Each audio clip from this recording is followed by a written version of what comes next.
Di balik megahnya istana pasir di tanah Arab, tersimpan kisah seorang gadis sederhana dari Garut. Namanya Esih, seorang TKW yang datang hanya dengan segenggam harapan dan doa ibunya. Tak ada yang tahu, perjalanan hidupnya akan membawanya pada pilihan paling aneh dan membingungkan. Menikah dengan anak majikannya, yang bahkan belum pernah ia lihat wajahnya. Apakah ini berkah atau bencana? Apakah Esih hanya dijadikan pelampiasan hasrat, atau justru takdir telah menyiapkan cinta yang tak terduga?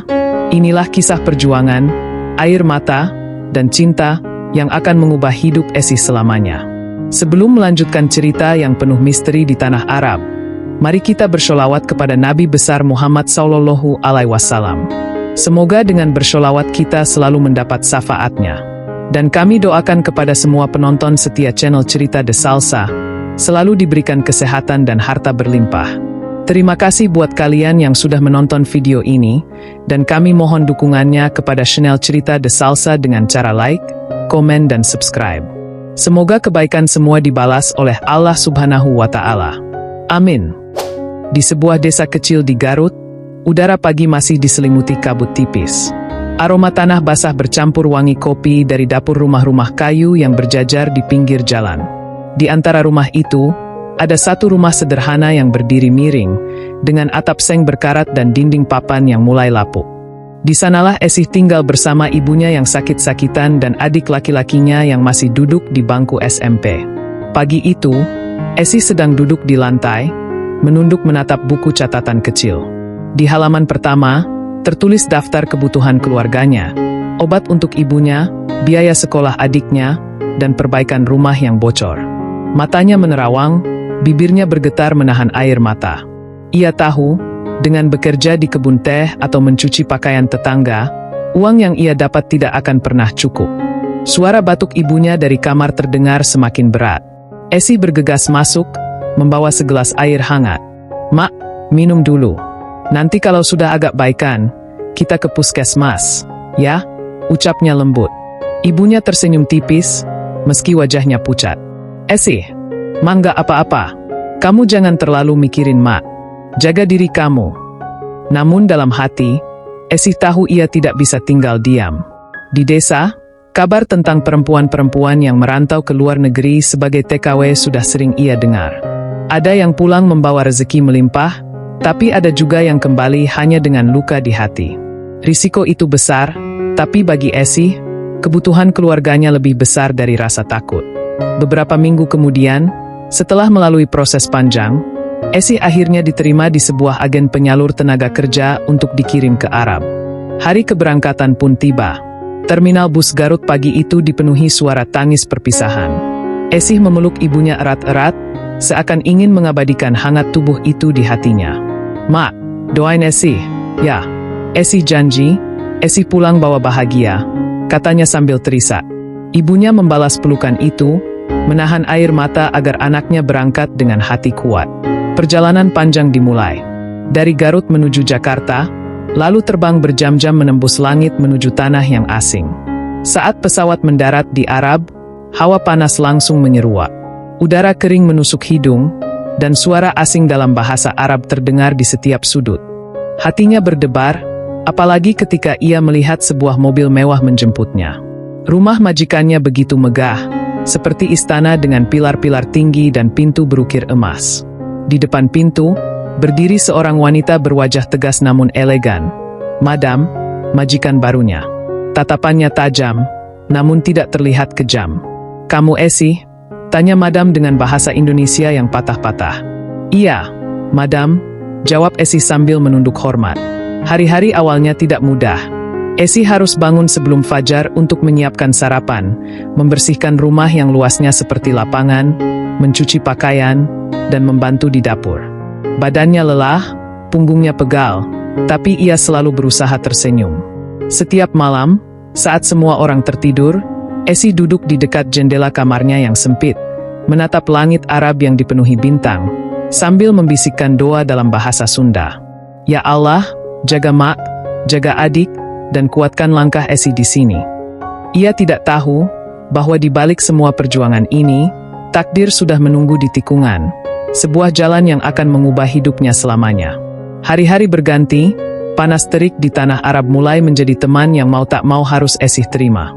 Tangannya mulai terbiasa dengan panasnya air saat mencuci piring.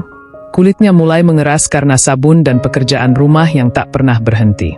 Namun, satu hal yang tak pernah berubah, senyum ramahnya setiap kali Madam memanggil.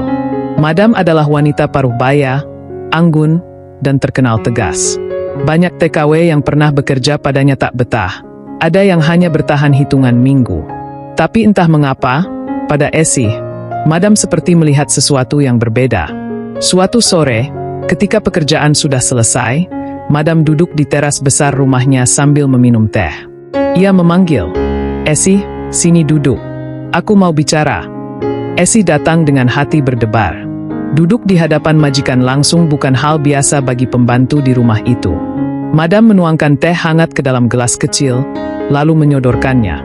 "Kamu rajin sekali. Tidak pernah membantah, tidak pernah marah. Kenapa kamu bisa begitu?" Tanyanya dengan mata yang tajam namun penuh rasa ingin tahu. Esih menunduk sopan. "Di kampung, Mak selalu bilang, kalau mau hidup selamat, harus hormati orang. Lagi pula, saya di sini untuk cari rezeki, Madam. Kalau saya banyak mengeluh, saya takut rezekinya lari." Madam tersenyum tipis, seolah kagum pada jawaban sederhana itu.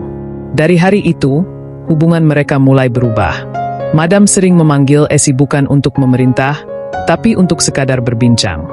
Mereka membicarakan banyak hal, tentang keluarga, tentang masakan, bahkan tentang bunga-bunga yang tumbuh di halaman rumah. Kepercayaan Madam pada Esih semakin besar. Kunci gudang rumah, yang biasanya hanya dipegang oleh Madam sendiri, kini diberikan kepada Esih. Suatu hari, Madam bahkan berkata sambil menatapnya dalam-dalam, "Andai semua orang setulus kamu, dunia akan damai." Meski diperlakukan baik, Esih tidak pernah lupa posisinya. Ia tetap bekerja dengan sungguh-sungguh, menolak untuk menjadi manja hanya karena diperhatikan. Tapi jauh di lubuk hati, ia merasa hangat. Di negeri asing ini, perhatian Madam adalah satu-satunya hal yang membuatnya merasa seperti punya keluarga. Namun, di balik tatapan penuh arti Madam, ada sesuatu yang belum Esih mengerti.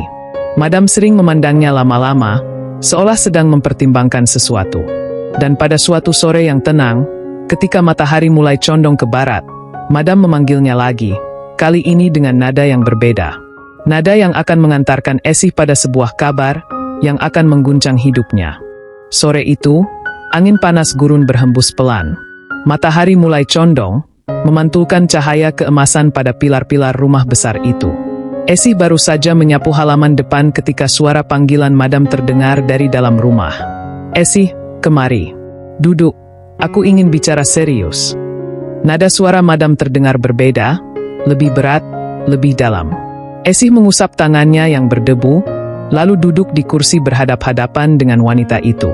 Madam menatapnya lama, seolah sedang mengukur setiap inci dari wajahnya. "Esih," Madam menghela napas panjang. "Aku ingin kamu menikah." Esih terkejut, hampir saja gelas teh di tangannya terjatuh. "Menikah, Madam? Dengan siapa?" Madam tersenyum samar. "Dengan anakku." Dada Esih langsung berdegup keras. Ucapan itu seperti petir di siang bolong. Ia belum pernah bertemu anak majikannya. Yang ia tahu, anak lelaki Madam sudah lama tinggal di luar negeri untuk mengurus bisnis keluarga. "Madam, saya bahkan belum pernah lihat wajahnya," ucap Esih, suaranya bergetar. Madam menyandarkan punggungnya, menatap lurus ke arah Esih.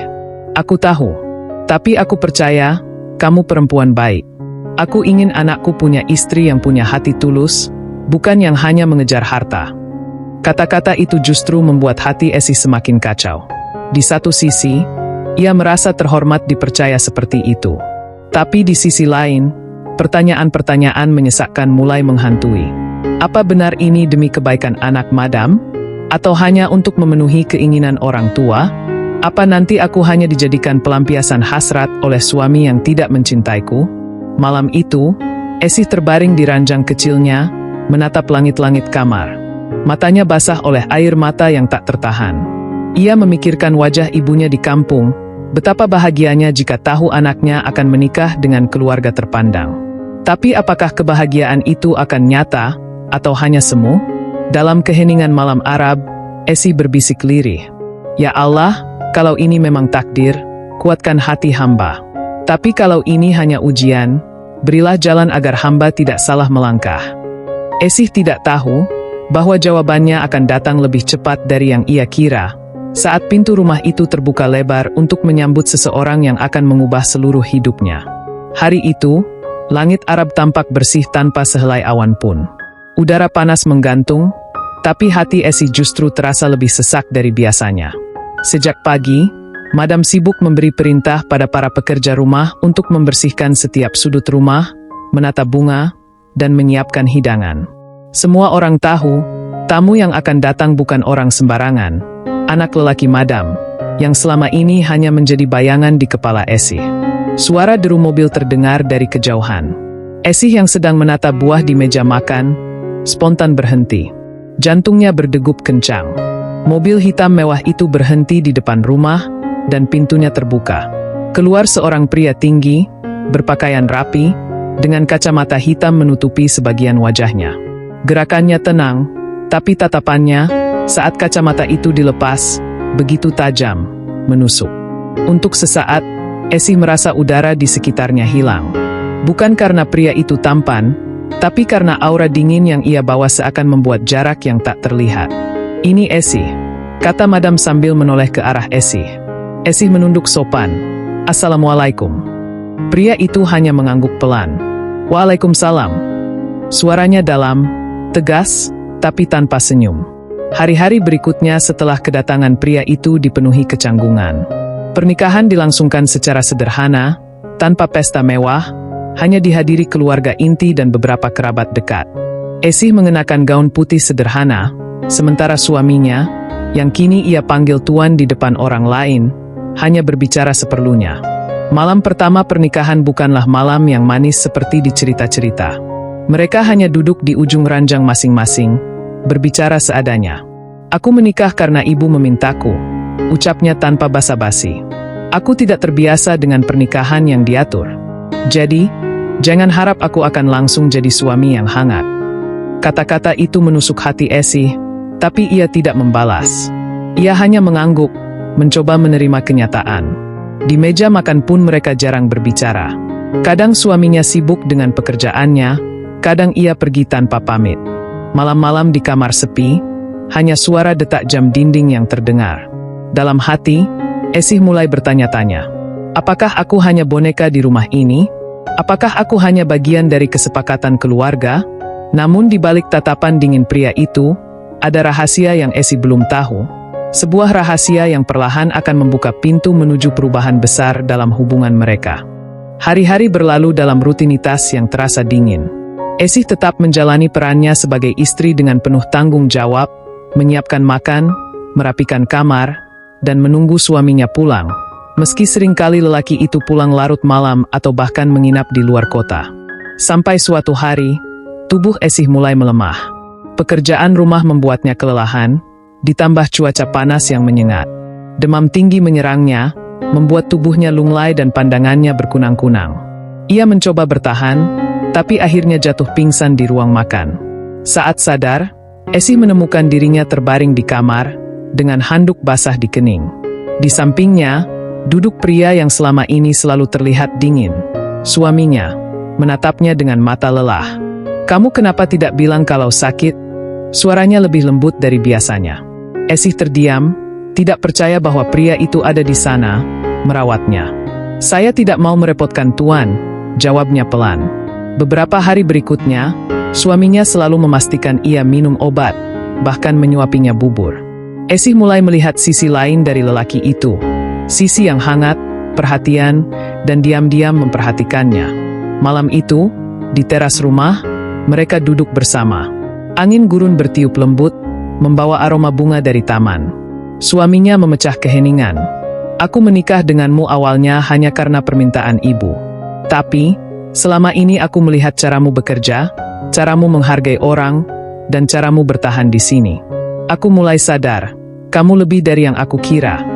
Esih menunduk, merasakan hatinya bergetar. Untuk pertama kalinya, Ia melihat tatapan suaminya bukan sebagai majikan, tapi sebagai seorang lelaki yang benar-benar menaruh hati. Hari-hari berikutnya berubah.